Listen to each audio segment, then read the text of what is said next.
Audio Jungle.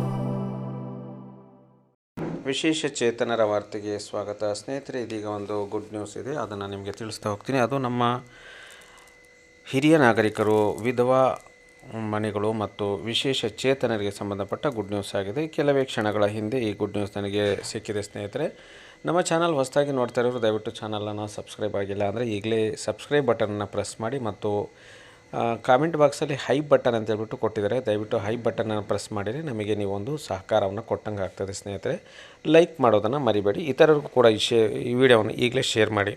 ಹಾಗಾದರೆ ಬನ್ನಿ, ಇವತ್ತಿನ ವಿಡಿಯೋ ಏನು ಅಂತಂದು ನೋಡಿದರೆ, ನಿಮಗೆಲ್ಲ ಇವತ್ತು ಸೆಪ್ಟೆಂಬರ್ 1ನೇ ತಾರೀಕಿನಿಂದ ಎಲ್ಲರಿಗೂ ಕೂಡ ಒಂದೇ ಒಂದು ಚಿಂತೆಯಾಗಿತ್ತು. ಅದು ವಿಶೇಷ ಚೇತನರ ಮತ್ತು ಹಿರಿಯ ನಾಗರಿಕರ ಮತ್ತು ವಿಧವೆಯರ ಪಿಂಚಣಿ ಬರುತ್ತೋ ಬರಲ್ವೋ, ಬಂದಿದೆಯೋ ಇಲ್ವೋ, ಯಾವಾಗ ಬರುತ್ತೆ ಅಂತಕ್ಕಂಥ ಕ್ವಶನ್ ಎಲ್ಲರಿಗೂ ಕಾಡ್ತಾಯಿತ್ತು ಸ್ನೇಹಿತರೆ.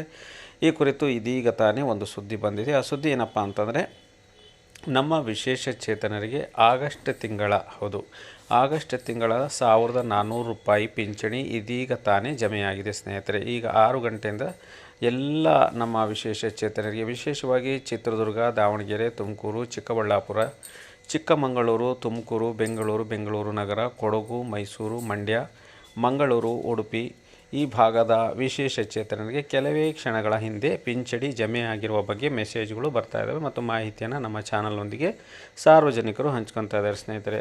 ಅದೇ ರೀತಿ ನಮ್ಮ ಹಿರಿಯ ನಾಗರಿಕರಿಗೂ ಕೂಡ ಸೆಪ್ಟೆಂಬರ್ 1ನೇ ತಾರೀಕಿನಿಂದ 7ನೇ ತಾರೀಕು ಒಳಗಡೆ ಹಿರಿಯ ನಾಗರಿಕರಿಗೆ 1200 ರೂಪಾಯಿ ಮತ್ತು 800 ರೂಪಾಯಿ, ಅಂದರೆ ಏನು ಇಂದಿರಾ ಗಾಂಧಿ ಯೋಜನೆ ಅಡಿಯಲ್ಲಿ ಪಡಿತಾ ಇರ್ತಕ್ಕಂಥ ಪಿಂಚಣಿ 800 ರೂಪಾಯಿ ಆಗಿದೆ. ಅದು ಕೂಡ ಸೆಪ್ಟೆಂಬರ್ 1ರಿಂದ 7ನೇ ತಾರೀಕು ಒಳಗಡೆ ಜಮೆ ಆಗಲಿದೆ ಅಂತೇಳ್ಬಿಟ್ಟು ಒಂದು ಅಪ್ಡೇಟ್ ಇದೆ ಸ್ನೇಹಿತರೆ.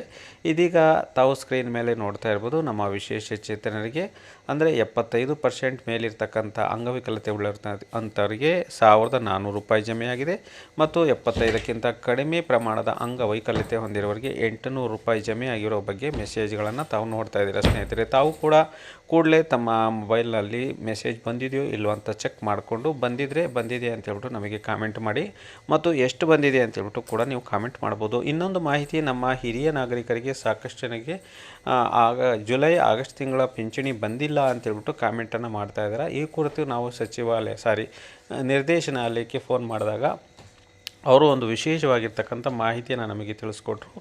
ಮೊದಲು ನಾವು ಹಿರಿಯ ನಾಗರಿಕರಿಗೆ, ಅಂಗವಿಕಲರಿಗೆ, ವಿಧವೆಯರಿಗೆ ಅಥವಾ ಮನಸ್ವಿನಿ ಯೋಜನೆ ಅಡಿಯಲ್ಲಿ ಪಿಂಚಣಿ ಪಡೆಯುತ್ತಿರೋರಿಗೆ ಅರ್ಜಿ ಹಾಕಬೇಕಾದ್ರೆ ಅರ್ಜಿ ಹಾಕಿದ ತಕ್ಷಣ ಅದನ್ನು ಪರಿಶೀಲನೆ ಮಾಡಲಾಗ್ತಾಯಿತ್ತು. ಅಂದರೆ ನಮ್ಮ ಆಧಾರ್ ಕಾರ್ಡ್, ಬ್ಯಾಂಕ್ ಅಕೌಂಟು ಮತ್ತು ಜೀವಂತ ಪ್ರಮಾಣ ಪತ್ರ ಇವೆಲ್ಲವನ್ನೂ ಕೂಡ ಅವರು ಚೆಕ್ ಮಾಡಿ ನಮಗೆ ಪಿಂಚಣಿ ಮಂಜೂರಾತಿ ಪತ್ರವನ್ನು ಕೊಡ್ತಾಯಿದ್ರು. ಆದರೆ ಈಗ ಹಾಗಲ್ಲ. 2020ರಿಂದ ಈ ಒಂದು ಏನಂತೀರ ಆದಾಯ ಪ್ರಮಾಣ ಪತ್ರನೂ ಕೂಡ ಚೇಂಜ್ ಆಗಿದೆ. ಅಂದರೆ ಪಿಂಚಣಿ ಪಡೆಯಲು ಆದಾಯವನ್ನು ನಿಗದಿಗೊಳಿಸಿ ಸರ್ಕಾರ ಆದೇಶವನ್ನು ಮಾಡಿದೆ. ಆ ಆದಾಯದ ಬಗ್ಗೆ ಒಂದು ವಿಡಿಯೋವನ್ನು ನಾನು ಮಾಡ್ತೀನಿ ಮುಂದಿನ ದಿನಗಳಲ್ಲಿ. ಆದರೆ ಇವತ್ತಿನ ಮಾಹಿತಿ ಏನಪ್ಪ ಅಂತಂದರೆ, ಹಿರಿಯ ನಾಗರಿಕರು, ವಿಶೇಷವಾಗಿ ಹಿರಿಯ ನಾಗರಿಕರು ಏನು 1200 ರೂಪಾಯಿ ಪಡಿತಾ ಇದ್ದಾರೆ, ಅವರ ಪಿಂಚಣಿ ಜುಲೈ ಆಗಸ್ಟಲ್ಲಿ ಬಂದಿಲ್ಲ ಅಂತಂದರೆ ನೀವು ಖಂಡಿತವಾಗ್ಲಿ ಈ ಕೆಲಸ ಮಾಡಲೇಬೇಕು. ಮೊದಲನೇ ಕೆಲಸ ಏನಪ್ಪ ಅಂದರೆ, ನಿಮ್ಮ ಆರ್ಡರ್ ಕಾಪಿ ಇಲ್ಲ ಅಂತಂದರೆ ಆರ್ಡರ್ ಕಾಪಿ ಸಂಖ್ಯೆ, ಆಧಾರ್ ಕಾರ್ಡ್ ಮತ್ತು ಬ್ಯಾಂಕ್ ಅಕೌಂಟು ಈ ಮೂರು ಜೆರಾಕ್ಸ್ಗಳನ್ನು ತೆಗೆದುಕೊಂಡು ನಿಮ್ಮ ಹತ್ತಿರದ ಗ್ರಾಮವನ್ ಕೇಂದ್ರ, ನಾಡ ಕಚೇರಿ ಅಥವಾ ತಾಲೂಕು ತಹಸೀಲ್ದಾರ್ ಕಚೇರಿಗೆ ಹೋಗಿ ನೀವು ಚೆಕ್ ಮಾಡಿಸ್ಬೋದು. ಅಲ್ಲಿ ಒಬ್ಬ ಕೋಆರ್ಡಿನೇಟರ್ ಇರ್ತಾರೆ ಪಿಂಚಣಿ ಸಂಬಂಧಪಟ್ಟಾಗೆ, ಆ ಕೋಆರ್ಡಿನೇಟರ್ ಹತ್ರ ನೀವು ಚೆಕ್ ಮಾಡಿಸ್ಬೋದು. ಎರಡನೇ ಮಾಹಿತಿ ಏನಪ್ಪ ಅಂತಂದರೆ, ನೀವು ಬ್ಯಾಂಕ್ನಲ್ಲಿ ಹೋಗಿ ನಿಮ್ಮ ಸ್ಟೇಟ್ಮೆಂಟನ್ನು ಪಡೆದುಕೊಳ್ಳಬೇಕು. ಅಂದರೆ ಎಷ್ಟು ತಿಂಗಳ ಪಿಂಚಣಿ ನಿಮಗೆ ಜಮೆ ಆಗಿದೆ ಅಂತ ಹೇಳ್ಬಿಟ್ಟು ಆ ಬ್ಯಾಂಕ್ ಸ್ಟೇಟ್ಮೆಂಟು, ಆಧಾರ್ ಕಾರ್ಡ್ ಮತ್ತು ಪಿಂಚಣಿ ಆದೇಶ ಪ್ರತಿಯ ಸಂಖ್ಯೆಯನ್ನು ತೆಗೆದುಕೊಂಡು ನೀವು ತಹಸೀಲ್ದಾರ್ ಕಚೇರಿಗೆ ಭೇಟಿ ನೀಡಿದರೆ ಅಲ್ಲಿ ಸ್ಪಷ್ಟವಾದ ಮಾಹಿತಿಯನ್ನು ನಿಮಗೆ ಕೊಡ್ತಾರೆ. ಇನ್ನೊಂದೇನಪ್ಪ ಅಂತಂದರೆ, ನೀವು ಮನೆಯಲ್ಲೇ ಕೂತ್ಕೊಂಡು DBT ಆ್ಯಪ್ ಮೂಲಕ ನಿಮ್ಮ ಪಿಂಚಣಿ ಯಾವ್ಯಾವ ತಿಂಗಳು ಜಮೆ ಆಗಿದೆ ಅಂತ ಆಧಾರ್ ಕಾರ್ಡನ್ನು ನಮೂದು ಮಾಡುವ ಮೂಲಕ ಮಾಹಿತಿಯನ್ನು ತಿಳ್ಕೊಬೋದು ಸ್ನೇಹಿತರೆ. ಹಾಗಾಗಿ ಯಾರೂ ಹೆದರುವಂಥ ಅವಶ್ಯಕತೆ ಇಲ್ಲ. ಯಾಕಂದರೆ ಪ್ರತಿ ತಿಂಗಳು ಈಗ ಫಲಾನುಭವಿಗಳಿಗೆ ಪಿಂಚಣಿ ಜಮೆ ಮಾಡುವ ಮೊದಲು ನಿಮ್ಮ ಒಂದು ಸ್ಥಿತಿಯನ್ನು ಅವರು ಚೆಕ್ ಮಾಡ್ತಾರೆ. ಅಂದರೆ ಪರಿಶೀಲನೆಯೇ ಒಳಪಡಿಸಿ ಆಮೇಲೆ ಪಿಂಚಣಿಯನ್ನು ಹಾಕಲಾಗ್ತಾ ಇದೆ. ಹಾಗಾಗಿ ಸ್ವಲ್ಪ ಲೇಟ್ ಆಗ್ತಾಯಿದೆ ಅಂತ ಹೇಳ್ಬಿಟ್ಟು ನಿರ್ದೇಶನಾಲಯದಿಂದ ಒಂದು ಮಾಹಿತಿ ಇದೆ. ಹಾಗಾಗಿ ಯಾರೂ ಕೂಡ ಭಯ ಪಡುವಂಥ ಅವಶ್ಯಕತೆ ಇಲ್ಲ. ಎಲ್ಲರಿಗೂ ಕೂಡ ಪಿಂಚಣಿ ಜಮೆ ಆಗ್ತದೆ. ಅದೇ ರೀತಿ ಹಿರಿಯ ನಾಗರಿಕರಿಗೆ, ವಿಧವೆಯರಿಗೆ, ಮನಸ್ವಿನಿ ಯೋಜನೆಯಡಿಯಲ್ಲಿ ಪಿಂಚಣಿ ಪಡೆಯುವವರಿಗೆ ಮತ್ತು ವಿಶೇಷಚೇತನರಿಗೂ ಕೂಡ ಸೆಪ್ಟೆಂಬರ್ 1ರಿಂದ 7ನೇ ತಾರೀಕು ಒಳಗಡೆ ಎಲ್ಲರಿಗೂ ಕೂಡ ಪಿಂಚಣಿ ಜಮೆ ಆಗುತ್ತೆ, ಮಾಡಲಾಗುತ್ತದೆ ಅಂತ ಹೇಳ್ಬಿಟ್ಟು ಹೇಳಿದ್ದಾರೆ. ಅದಕ್ಕೆ ಸಂಬಂಧಪಟ್ಟಂತೆ ಕೆಲವೇ ಕ್ಷಣಗಳ ಹಿಂದೆ ಎಲ್ಲರಿಗೂ ಕೂಡ ಮೆಸೇಜ್ಗಳು ಬರ್ತಾ ಇದ್ದಾವೆ. ಈ ವಿಡಿಯೋಗೆ ತಮ್ಮ ಅನಿಸಿಕೆ ಅಭಿಪ್ರಾಯವನ್ನು ಖಂಡಿತ ಬರೀರಿ. ಈ ವಿಡಿಯೋನ ಲೈಕ್ ಮಾಡೋದನ್ನು ಮರಿಬೇಡಿ. ಜೈ ಹಿಂದ್.